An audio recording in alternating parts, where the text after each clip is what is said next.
جانیے ان 7 آیات کی تشریح آپ کو سورہ بقرہ کے اندر نظر آئے گی.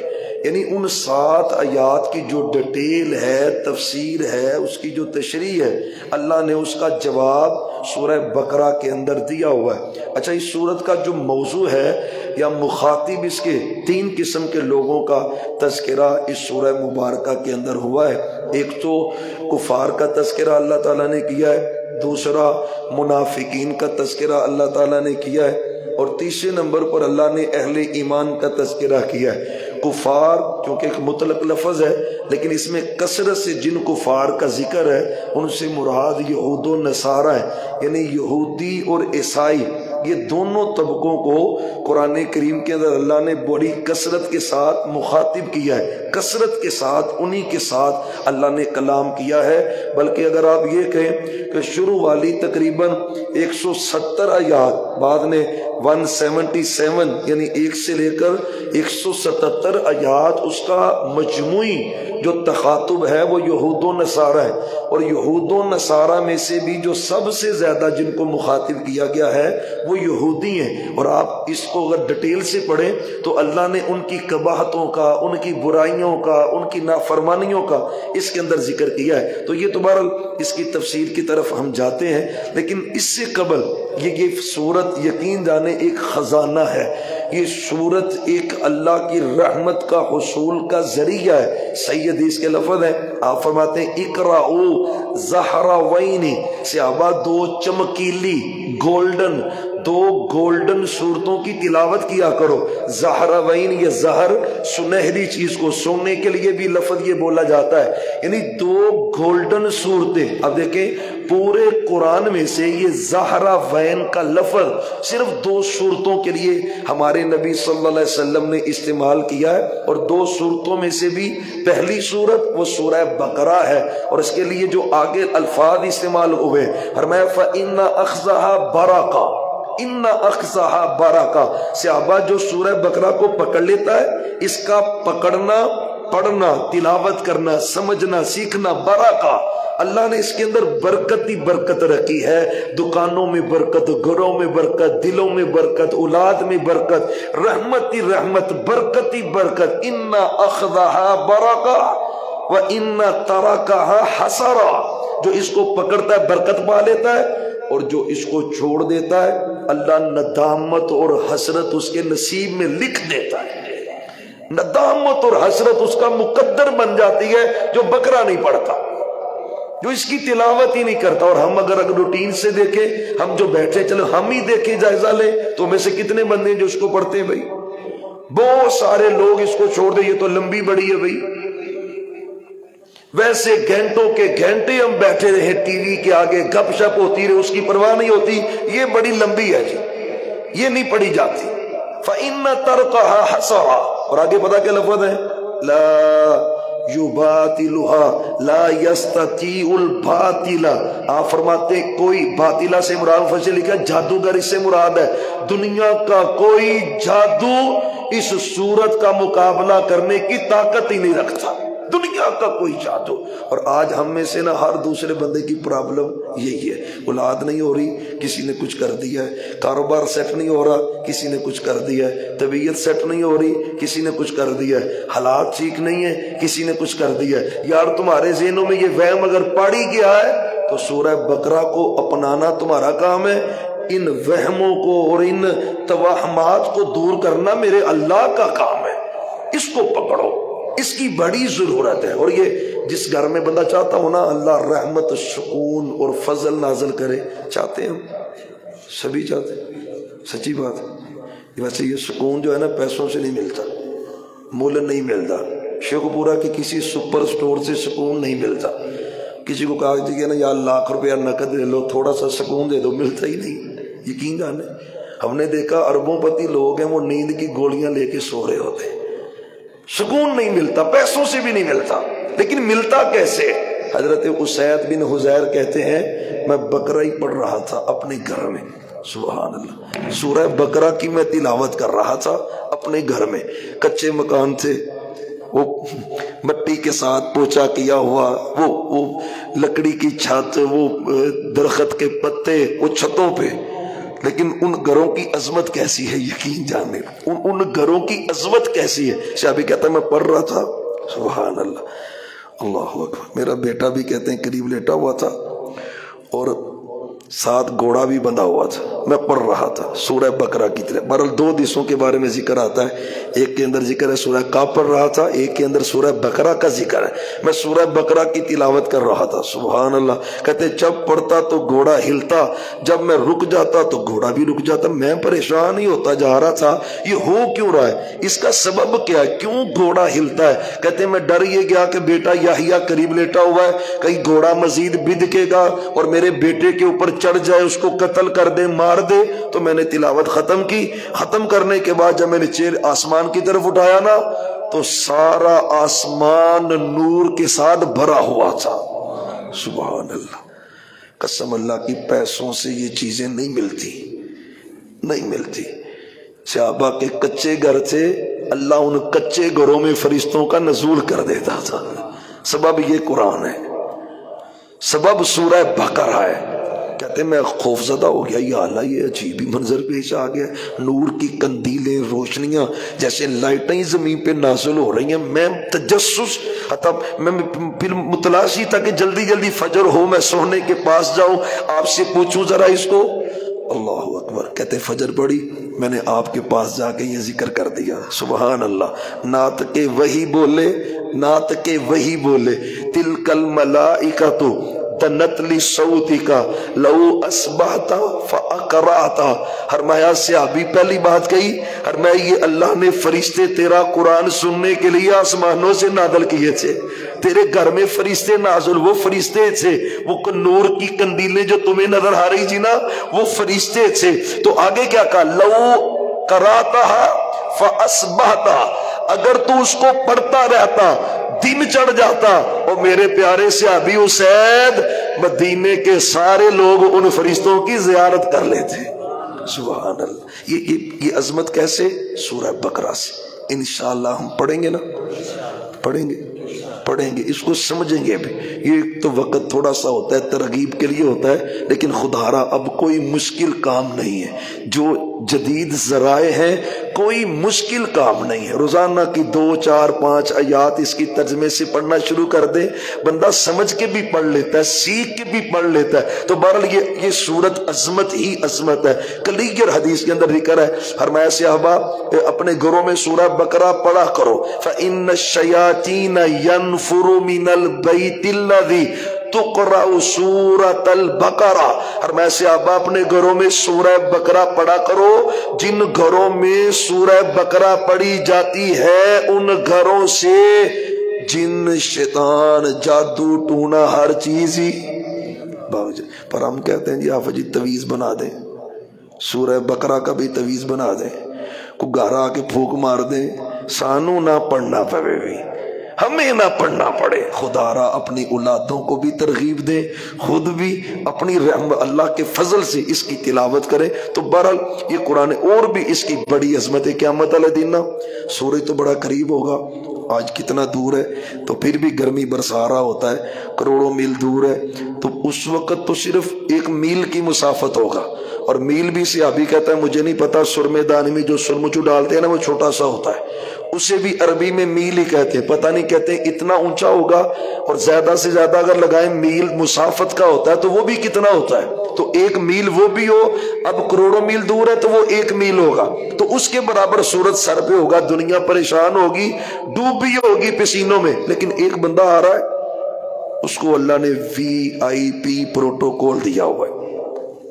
اب دیکھیں نا یہاں پہ بھی ہوتا ہے، سارے بندے گرمی میں سڑ رہے ہوں، ایک بندے کے پاس صاحبان ہو تو سارے بندے موڑ موڑ ویندے نے، یہ کیڑا بندہ آ گیا ہے، اس کے سر پہ چھتری ہے، باقی کسی کے پاس صاحبان ہے ہی نہیں، متوجہ ہو کے دیکھ، یعنی دنیا پریشان ہوگی اور وہ بندہ پروٹوکول کے ساتھ ہے، دنیا رشک کرے گی اس پر، یار یہ کون سا بندہ ہے، یہ کون سا بندہ ہے، اتنا اس پہ فضل ہوا پڑا ہے، بادلوں نے سایہ اس کے اوپر کیا ہوا ہے، بادلوں نے یہ دل چل رہا ہے کأنہ حظ اللہ، ہر میں بادل سائبان بن کے جدھر کو مڑے گا بادل ادھر ٹرن ہوگے، بیٹھ جائے گا بادل کھڑے ہو جائیں گے، یعنی اس کے سر پہ کوئی ٹینشن اس کو نہیں، بالکل بھی نہیں۔ محبوب یہ بندہ کون ہے؟ ہر سے ابا یہ وہ بندہ ہے جو دنیا میں سورہ بقرہ پڑھا کرتا تھا، وہ سورہ بقرہ سائبان بن گئی ہے اس کے سر پر، دنیا دھوپ میں پریشان ہو رہی ہے پسینے میں، اور یہ پروٹوکول کے اندر کھڑا ہے۔ کیسے مل رہی ہے؟ سورہ بقرہ کو پڑھنے سے مل رہی ہے۔ تو کیا پروگرام میں پڑھیں گے؟ پکی بات ہے یار، ساری نہیں ایک دن پڑھی جاتی تو جتنی پڑھی جاتی ہے اتنی پڑھ لیں، کچھ دیر بعد پڑھ لیں، ہر نماز کے بعد ایک رکوع پڑھ لیں، روزانہ کی بنیاد پہ پڑھ لیں، پڑھنے والوں میں شامل تو ہو جائیں گے نا، اس اعزاز میں تو شامل ہو جائیں گے جو پڑھ رہے۔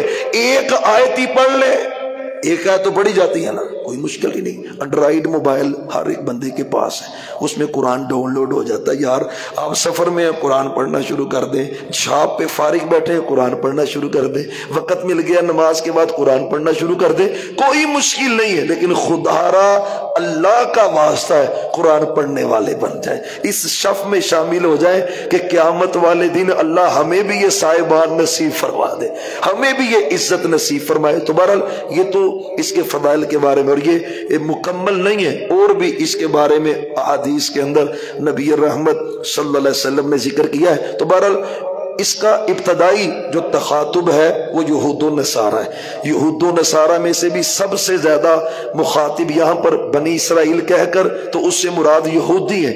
یہودیوں کے 40 گناہ اس صورت کے اندر اللہ نے ان کے 40 ان کی نافرمانیوں کا، ان کی بدعمالیوں کا، اور وہ گناہ اگر ان گناہوں کی وجہ سے اللہ نے ان سے وہ عزت چھین لی جو اللہ نے موسیٰ علیہ السلام کے ذریعے ان کو عطا کی ہوئی تھی، جو پروٹوکول اور عزت ان کو دیا ہوا تھا نا، وہ سارا اللہ نے چھین لیا ان کے گناہوں کے سبب سے۔ کہیں سود لیتے، اللہ نے سود سے منع کیا، نبیوں کو قتل کرتے، اللہ نے اس سے منع کیا، حرام کھاتے، اللہ نے اس سے منع کیا، جن چیزوں کو اللہ نے حرام کیا ہے ان کو کھاتے جس سے منع کیا ہے، یعنی جن چیزوں سے اللہ نے روکا یہ یہودی ان چیزوں کو کرتے۔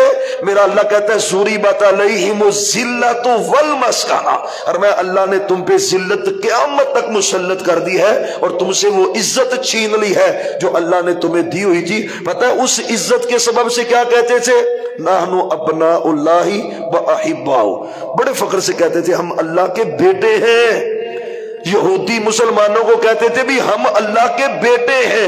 اتنی عزت اللہ نے ان کو دی ہوئی تھی، لیکن وہ عزت راس نہیں آئی، اللہ کی نافرمانیاں کی، اللہ نے وہ شرف چھین کر وہ شرف اللہ نے محمد مصطفیٰ صلی اللہ علیہ وسلم کو دیا ہے۔ اور اس کا پریکٹیکل کیسے ہوا ہے؟ پریکٹیکل وہ دوسرے پارے میں آپ نے سنا ہے، سَيَقُولُ السُّفَهَاءُ مِنَ النَّاسِ مَا وَاللَّهُ مَنْ قِبْلَتِهِمُ الَّتِي كَانُوا عَلَيْهَا، پھر پریکٹیکل کر کے اللہ نے شرف چھیننا ہے ان سے۔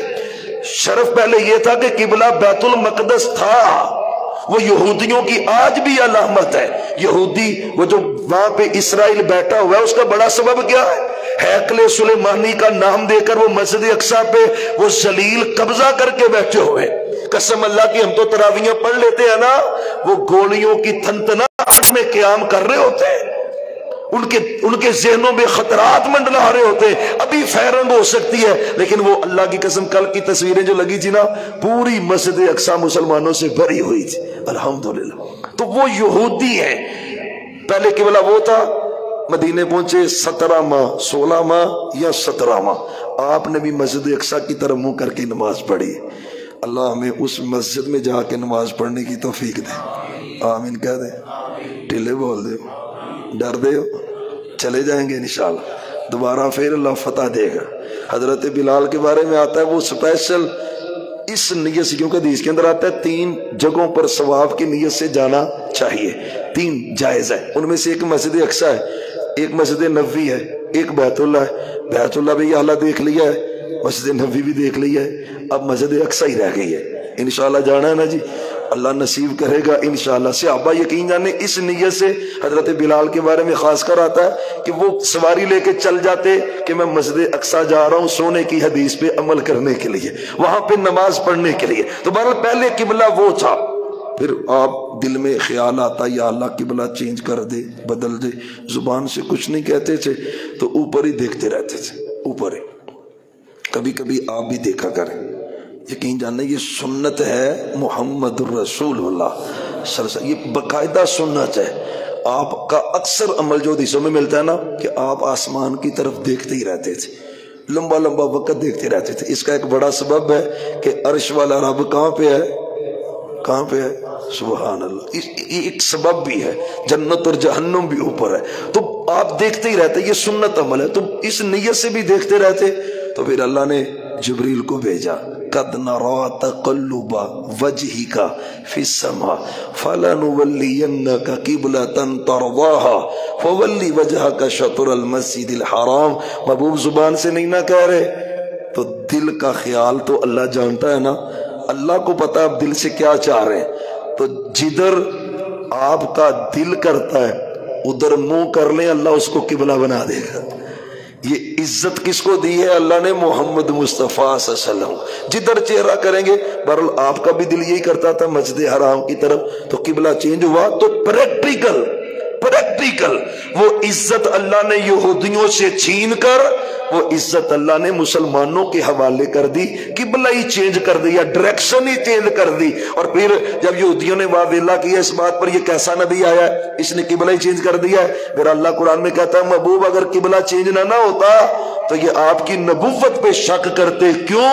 ہم نے تورات اور انجیل میں لکھا ہے جو آخری نبی آئے گا اس کا قبلہ بیت اللہ ہوگا، ہم نے اس کے اندر آپ کی علامت بیان کی ہے۔ تو بہرحال اس میں ایک باقاعدہ اس کا ذکر ہے۔ پھر یہ ایسی کامل صورت ہے، نکاح کے مسائل اللہ نے اس میں درج کیے، 177 177 یہاں تک تو ان کا تذکرہ ہے، اور آگے جو 66 آیات ہے، 66 آیات، وہ ساری کی ساری آیات ایسی ہیں، اس میں نکاح کے مسائل ہے، طلاق کے مسائل ہے، حق مہر کے مسائل ہیں، بچوں کو دودھ پلانے کے مسائل ہے، پھر اس کے اندر وصیت کے مسائل ہیں، یعنی اسلام سے پہلے جو حصے مقرر ہیں، اب اس سے پہلے وصیت چلتی تھی، ابو جان وصیت کر جاتے تھے فلاں جگہ فلاں بیٹے کی، فلاں جگہ فلاں بیٹے کی، فلاں جگہ فلاں بیٹے کی، یہ پہلے تھا، وصیت تھی، اور اس کا پورا رکوع ہے سورہ بقرہ کے اندر۔ لیکن اللہ کہتے ہیں اب نہیں ہے، کیونکہ اللہ نے اب وصیت والی بات ختم کر کے اللہ نے وراثت والی آیات کو نازل فرما دیا ہے، یوصیکم اللہ فی اولادکم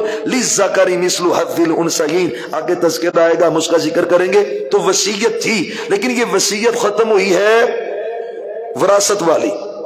ایک وصیت ہماری زندگی میں ہوتی ہے، میں نے فلاں بندے کے پیسے دینے ہیں، فلاں سے لینے ہیں، فلاں میری زندگی کے معاملات ہیں، اس کے بارے میں حدیث بتا کے آتی ہے، ہمارے اندر سستی ہے۔ آپ فرماتے ہیں جس کے ذمہ کوئی وصیت ہو اس کو ایک رات بھی نہیں گزارنی چاہیے، وصیت لکھ کے اپنے سرانے کے نیچے رکھنی چاہیے، اس میں مطلق ذکر ہے، یعنی مطلب یہ کہ وصیت لکھے، اور ہماری غفلت ہے اس میں نے کس سے لین دین کرنا ہے میرے بچوں کو پتہ ہی نہیں، کل کو وہ قرضہ کیسے اتاریں گے تمہارا بھائی، تم اپنے راز لے کے دفن ہو جاؤ گے تو ان معاملات کو کلیئر کون کرے گا؟ آپ نے کہا وصیت لکھیں، یہ حق ہے، دیر نہیں کرنی چاہیے۔ اور ہم میں سے مجموعی طور پہ سبھی کے اندر غفلت ہے، سستی ہے، ہم کاروباری ہیں، معاملات ہیں، لین دین ہے، سارا کچھ ہے، لیکن اس معاملے میں، اس سنت پر عمل کرنے کے معاملے میں ہم غافل ہیں، ہم سست ہیں، اور سستی ہونی نہیں چاہیے۔ یہ سنت ہے، وصیت زندگی کے معاملات کی وہ ضرور اس کو ریٹن کریں، اپنے بچوں کو بتائیں کہ میں نے یہ وصیت لکھی ہے، میری زندگی کے اندر بھی اور میری زندگی کے بعد بھی اس کے اوپر عمل پیرا ہونا چاہیے۔ یہ باقاعدہ سنت ہے، اور اس کا تذکرہ احادیث میں بھی ہے اور قرآن کریم کے اندر بھی ہے۔ پھر اللہ نے اس میں اندر لین دین کے معاملات کا ذکر کیا ہے، لین دین کے معاملات کا ذکر کیا ہے، اور اس کے اندر باقاعدہ لکھنے کو کہا ہے اللہ نے۔ کس کو؟ ہمارے جتنے یہاں پہ کیسز آتے ہیں نا بازار کے، خرابی، تو خرابی جب پڑ جاتی ہے پھر ہم کہتے ہیں بھی سناؤ کوئی چیز ہے لکھی، تو یہ نہیں جی لکھی نہیں، تو پھر کیا ہوتا ہے؟ لڑائیاں ہوتی ہیں۔ تو اگر آپ کوئی بھی لین دین کریں، اگر آپ اس کو لکھ لیں تو قسم اللہ کی اس کے فوائد بڑے زیادہ ہیں، بہت زیادہ اس کے فوائد ہیں، اس میں خیر بڑی زیادہ ہے۔ ہمیشہ زندگی کا اصول بنا لیں، کاروبار مشترکہ کر رہے ہیں، کسی کو پیسے دے لے رہے ہیں، اس کو ہاں اگرچہ جائز ہے، فَإِنْ أَمِنَ بَعْضُكُمْ بَعْضًا، اللہ کہتے ہیں اگر تمہارا کسی پہ یقین کامل ہے تو ٹھیک ہے، ویسے بھی کرو، گناہ گار نہیں ہوگے، لیکن بہتری کیا ہے کہ تم اس کو نوٹ کر لو، تحریر کر لو، سٹامپ کر لو۔ سٹامپ نہیں کرنا، سادے کاغذ پہ لکھ کر اوپر سگنیچر کر لو، اپنے بھی اگلے کے بھی کروا لو، تو اس کے اندر خیر بڑی زیادہ ہے، بھلائی بڑی زیادہ ہے۔ پھر اللہ نے گروی چیزیں رکھنے کا ذکر کیا کیونکہ یہ معاشرتی مسائل ہیں اور اس میں ہم خرابی پہ بڑے پہنچے ہوئے، گروی چیزوں کا ذکر کیا۔ ہمارے یہاں بھی گروی ہوتی ہے لیکن اس میں حرام پتہ کہ ہم کر جاتے ہیں، سودی کام کر جاتے ہیں۔ وہی بندہ پریشان ہو گیا، جی مجھے 5 لاکھ چاہیے، بھی میں تمہیں کیسے یقین کروں تمہارے اوپر؟ وہ کہتا جی چلے آپ میری رجسٹری رکھ لیں مکان کی۔ اب اس کا اگلا رجسٹری کا تو ٹھیک ہے، اس کی رجسٹری آپ اپنے پاس رکھیں، اس کو 5 لاکھ دے دیں، وہ اپنے وقت تک نہ پہنچے، آپ اسے کہ بھی میں تمہارا مکان بیچنے لگا ہوں، میں نے اپنے پیسے لینے ہیں، یا پیسے دو نہیں تو میں مکان بیچوں گا تمہارا۔ لیکن ہم بدماشی کیا کرتے ہیں؟ بدماشی ہم کیا کرتے ہیں؟ یہ مکان رجسٹری میرے پاس ہے، مکان خالی کرو، اس میں رہائش میں نے رکھنی۔ اور یہاں تک بھی ہوتا ہے جو اصل مالک ہوتا ہے مکان کا، جس نے ادھار پیسے لیے، وہ بندہ اب کرایہ دے رہا ہوتا ہے اس کو جس نے گروی پیسے دیے۔ سود کسے کہتے ہیں؟ اور سود کسے کہتے ہیں بھائی؟ اگر یہ سود نہیں ہے تو سود کیا ہے؟ گروی رکھنا جائز ہے، فریحان و مقبوضہ۔ اللہ نے اسی صورت کے اندر یہ مسائل ذکر کیے۔ گروی رکھ سکتے ہیں، کسی سے سونا زیور کوئی چیز گروی رکھوائے، لیکن اس سونے کو استعمال نہیں کر سکتے، قطعا نہیں۔ ہاں حدیث کے اندر ذکر ہے اگر بکریاں کوئی گروی رکھتا ہے تو اب ظاہری بات ہے بکریوں کو چارہ تو ڈالنا ہے نا، اس چارے کے عوض اس بکریوں کا دودھ تم استعمال کر سکتے ہو، کیونکہ تم اس کو چارہ کھلا رہے ہو۔ کوئی اپنا جانور گھوڑا دے جاتا ہے، اس کو آپ کھانا کھلاتے ہیں تو اس کے ضمن میں آپ سواری اس پہ کر سکتے ہیں۔ لیکن اگر ایسی کوئی کنڈیشن نہ ہو تو گروی چیز کو استعمال کرنا سود کے زمرے میں آتا ہے۔ یہ قباحت ہمارے معاشرے میں پائی جاتی ہے، عام ہے۔ کسی سے آپ چلے جائیں، وہ کہتا ہے جی وہ چیز تمہاری میں استعمال کروں گا، تو اگر فائدہ حاصل کر رہا ہے تو وہ سود اختیار کر رہا ہے، اللہ اس کی قطعاً اجازت نہیں دیتا۔ پھر سورہ بقرہ کے اس آخری حصے کے اندر اللہ تعالیٰ نے سود کا بڑی ڈیٹیل سے ذکر کیا ہے۔ ہمارے معاشرے کو تباہ کرتا جا رہا ہے، سود تباہ کرتا جا رہا ہے۔ ملکی لیول پہ بھی تباہی کا سبب کیا ہے؟ ہم آئی ایم ایف کے سود میں جکڑے ہوئے ہیں۔ تو سود والا تو اللہ سے جنگ کرتا ہے، جنگ۔ تو جب اللہ سے جنگ ہو رہی ہے تو معیشت تو تباہ ہوگی بھائی، عقلیں ختم ہو جاتی ہیں جہاں پہ سود آتا ہے، مت ماری جاتی ہے جہاں پہ سود آتا ہے۔ میرا اللہ کہتا ہے قرآن میں ان سودیوں کے بارے میں، میرا اللہ کہتا ہے قیامت والے دن جب اٹھیں گے نا، قبریں پھٹیں گی، ایسے ہوں گے جیسے پاگل ہیں، پاگل اٹھیں گے زمین پہ گر جائیں گے، پھر اٹھیں گے پھر زمین پہ گر جائیں گے۔ یہ کون ہے؟ یہ سود خور ہے۔ اور دنیا میں بھی شاعری نے لکھا اس کی حالت یہی ہوتی ہے جو سود لیتا ہے۔ اور ہمارے یہاں یہ عام چلتا ہے، عام چلتا ہے۔ آپ بازار کسی سے پوچھ لیں مجھے ₹1,00,000 چاہیے، وہ ابھی نال کی دیں گا۔ یہ نئے نوٹ بک رہے ہیں، 100 والی کاپی 1000 والی 1200 کی بچ رہی ہے۔ سود کسے کہتے ہیں بھائی؟ اور سود کیا؟ یہ لکی کمیٹی، یہ فلانی کمیٹی، سود ہے بھائی، سود اور کیا ہوتا ہے؟ خدا را یہ اللہ نے اس کا بڑی کثرت سے ذکر کیا ہے۔ جہاں جہاں ہم بیٹھے ہوں نا، اس کے بارے میں بات کیا کریں، کلمہ حق بلند کیا کریں۔ یہ حق بنتا ہے، ہمارے ملک کی تباہی کا سبب وہ سود بنتا جا رہا ہے۔ چھوٹی چھوٹی باتیں، اب یہ جو بھائی سوشل میڈیا یوز کرتے ہیں، آپ فیس بک کھول لیں تو سب سے پہلے اوپر ایڈ آ جاتی ہے کہ ₹1,00,000 قرضہ لیں، آسان قرضہ لیں، اور اس کے بعد آگے سود کی ڈیٹیل لکھی ہوتی ہے۔ اس حد تک سود رائج ہو چکا ہے، رائج ہو چکا ہے۔ اور اگر میں نام لوں نا اس شیخ پورے میں، ہمارے گرد و نواح کتنے کتنے اونچے اور مشہور نام تھے، آج دفن ہو گئی ہر چیز۔ سبب پتہ کیا ہے؟ بیک پہ سود تھا، سود لیتے تھے۔ تو اللہ نے اس کا تذکرہ یہاں پہ کیا ہے۔ خرچ کرنے کا بھی ذکر کیا ہے، لیکن اللہ کہتا ہے خرچ کرنے کے بعد کسی کو اذیت نہیں دینی۔ نا نا نا نا، جو خرچ کرتا ہے نا کسی رشتہ دار پہ، دوست پہ، کسی غریب پہ، اور کسی موقع پہ تانا دیتا ہے، تیرا میں خرچہ نہیں چکیا، میں تمہاری ضرورتیں نہیں پوری کرتا۔ میرا اللہ کہتا ہے جیسے چٹان ہے نا، پتھر، اس کے اوپر مٹی پڑی ہوتی ہے گرد، بارش آتی ہے تو ساری مٹی صاف ہو جاتی ہے۔ فرمایا ایک جملہ بولنے سے عرش والا رب تیرا سارا صدقہ برباد کر کے رکھ دیتا ہے۔ لا تبطلوا صدقاتکم بالمن والعطا۔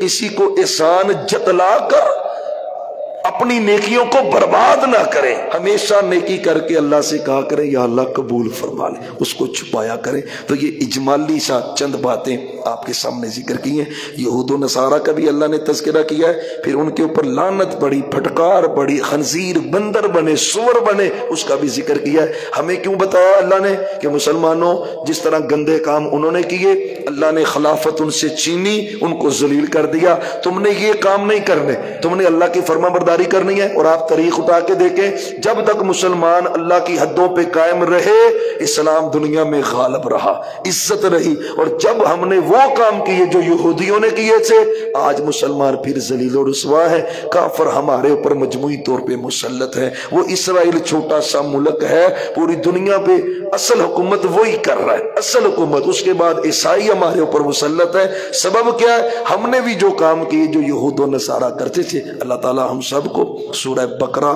پڑھنے کی، اس کی برکت کو حاصل کرنے کی، اس کی نصیحتوں پر عمل کرنے کی، اور اسی کے مطابق اللہ ہمیں زندگی بسر کرنے کی توفیق عطا فرمائے۔ وما توفیقی الا باللہ۔